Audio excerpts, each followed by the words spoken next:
Hey, so this weekend I finally made it to Stromboli, the most active volcano in Europe. But it was crazy. I spent some time on the island just wandering around, and then, oh my god, we went out by boat at night and watched the eruption from the sea. Honestly, I still can't believe it. Come on, I'll show you how it was.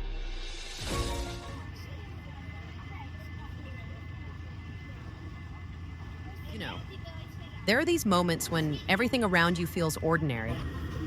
You board the ferry, people are chatting, taking pictures, sipping coffee, and it seems like you're just going somewhere. But inside, there's already this trembling. Because my destination isn't just an island. I'm sailing to Stromboli, to a volcano, a living one, a real one. At first, it feels like just another sea journey. The waves, the engine's hum, the smell of salt. I'm standing on the deck staring into the distance, and on the horizon, a dark silhouette appears. At first, it's tiny, almost like a toy, but the closer we get, the clearer it becomes. This is not a mountain, not a hill. It's something else. Stromboli. And that's when I started to feel this, a mix of excitement and a little panic. You realize that inside this mountain, magma is boiling. That right now, while I'm standing there staring, somewhere deep inside, there's life happening. And it has nothing to do with us. Human rules, work schedules, all of our worries. It doesn't care at all. When the ferry docked, everything looked almost cozy. A small port, little houses, tourists with their suitcases. Almost too peaceful. But I knew why I came, and I immediately signed up for an evening boat excursion. I wanted to see it. To see this miracle with my own eyes.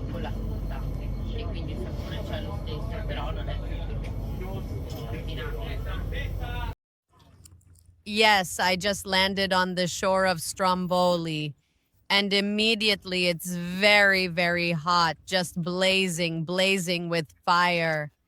The island is very hot. But it's so cool. It's like stepping into an oven.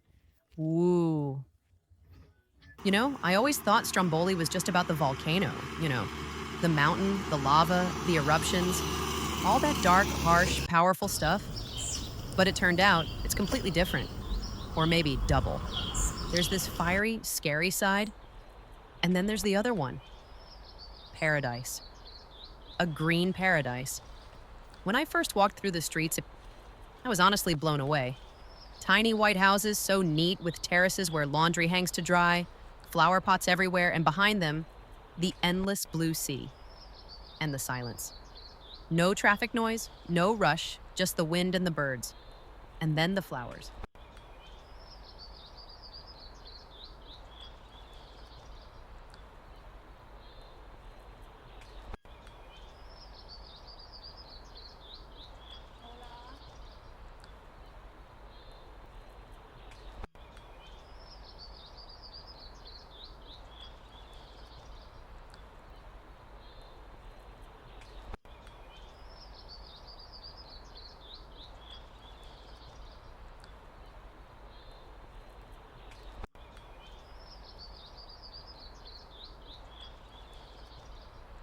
And here's another thing that really surprised me and touched me.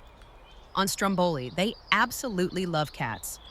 Honestly, the island even has its own little association. Cats of Stromboli.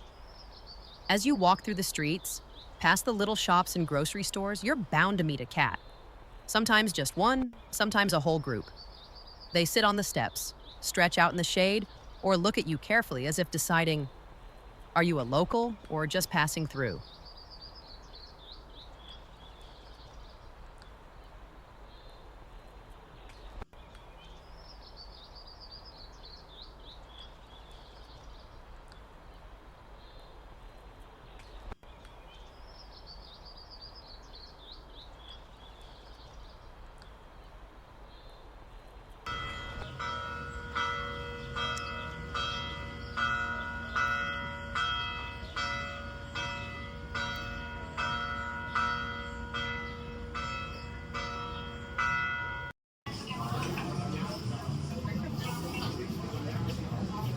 Walking through those narrow alleys, it felt like another world. Time slows down here. People sit at little cafes, talking, not rushing anywhere. Sure, there are tourists, but not too many. The island still feels real. What struck me most was how cozy it is. That's the word, cozy. You're right next to a volcano that could roar at any moment, and yet you feel calm. Because around you, this paradise garden, white and green, flowers and sea. Such a mix of opposites, it literally takes your breath away. I'm officially falling in love. I don't even have the words yet to put it all together. Just look at this.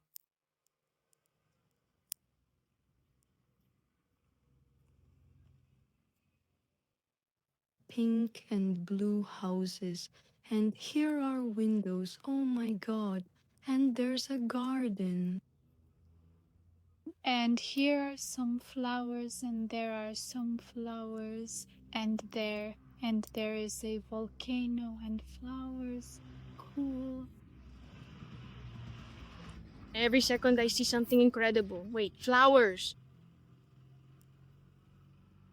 Oh, berries. Here, I won't eat them.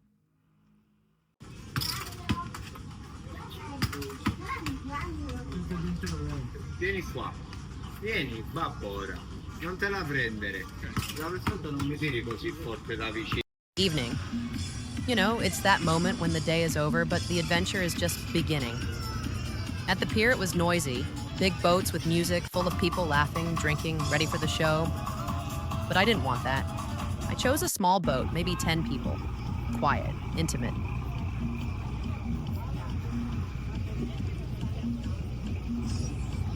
This celebration of life is just amazing, amazing. I am in such a pleasant shock from what is happening. In just half an hour, an incredible amount of emotions, people, and entertainment is overwhelming. And behind me is the Stromboli volcano.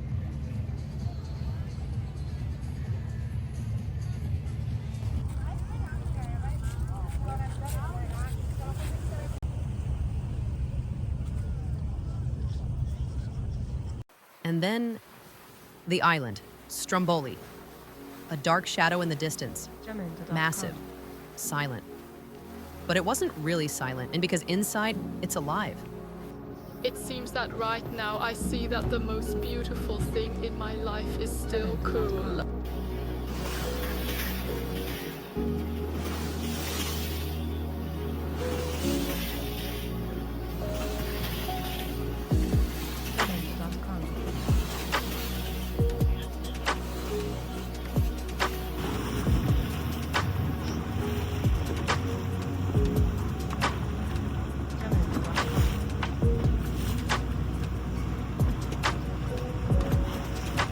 Actually, this rock is also part of the thrombus. When it collapsed, it just remained and now lives separately.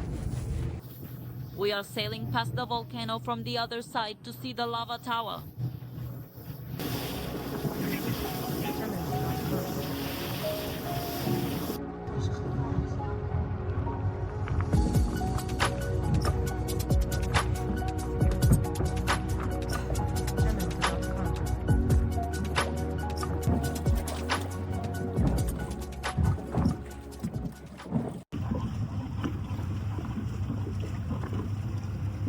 The boat slowed, the motor cut off, and everything became still.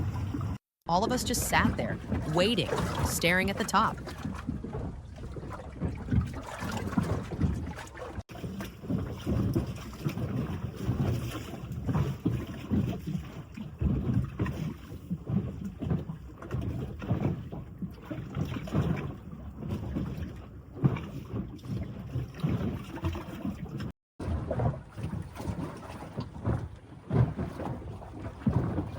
Guys!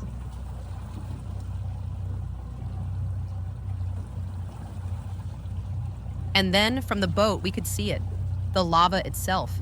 A glowing river sliding down the side of the crater. Bright, fiery orange, like a burning stream flowing straight into the darkness. It looked unreal, like the mountain was bleeding fire.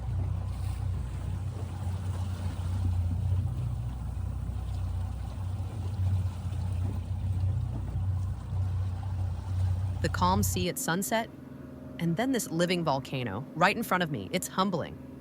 You feel so small, but at the same time so alive, because everything here is real. I got out of the boat a completely different person because I saw a volcanic eruption. Wow, wow, wow, it was so cool. Wow, it was absolutely incredible, right? This is one of the most vivid events I've ever had in my life. Damn, it was like a TV standing in front of me. Such a giant, damn, really unbelievable.